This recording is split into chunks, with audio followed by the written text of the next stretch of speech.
Welcome back to our channel learn maths 2.0. இப்போ நம்ம என்ன சம் பார்க்க போகிறோம்னா மதிப்பு காண்க. Square root of 36.1 by x is equal to 0.19 எனில் எக்ஸின் மதிப்பு என்ன அப்படின்னு கேட்டிருக்காங்க. அதாவது இந்த வேல்யூக்கு ஸ்கொயர் ரூட் எடுத்தால் 0.19 கிடைக்கும். அப்படின்னா எக்ஸினுடைய வேல்யூ என்ன அப்படின்னு கேட்டிருக்காங்க. முதல்ல நம்ம கொடுத்துருக்கக்கூடியதை எழுதிக்கிடலாம். Square root of 36.1 by x is equal to 0.19 கொடுத்துருக்காங்க.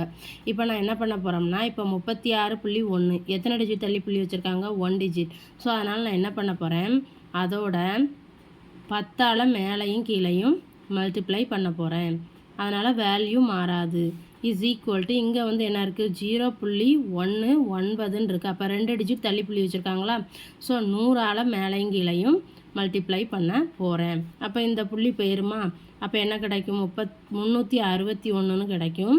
கீழே 10 எக்ஸ்ன்னு இருக்கும். அதுக்கப்புறம் ஏற்கனவே இருக்கக்கூடிய ஸ்கொயர் ரூட் இருக்கும். இங்கே அதே மாதிரி தான். இந்த ரெண்டையும் மல்டிப்ளை பண்ணி 2 டிஜிட் தள்ளி புள்ளி வைக்கையில் புள்ளியானது போயிடும். கீழே வந்து 100ன்னு இருக்கும். அப்போ இப்போ இந்த பக்கம் ஸ்கொயர் ரூட் இருக்கனால நான் 2 பக்கமும் ஸ்கொயர் பண்ண போகிறேன். அப்போ இந்த ஸ்கொயர் ரூட் பேருமா 361 பை 10 எக்ஸ்ன்னு இருக்கும். இப்போ இந்த பக்கம் ஸ்கொயர் பண்ணும்போது 19 × 19 டிவைடட் பை 100 × 100ன்னு கிடைக்கும். அப்போ இது ரெண்டையும் நம்ம கேன்சல் பண்ணிடலாமா? இந்த ரெண்டையும் மல்டிப்ளை பண்ணால் உங்களுக்கு 361 தான் கிடைக்கும்.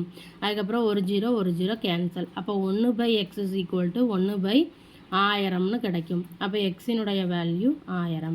இதுதான் ஆன்சர். தேங்க்யூ.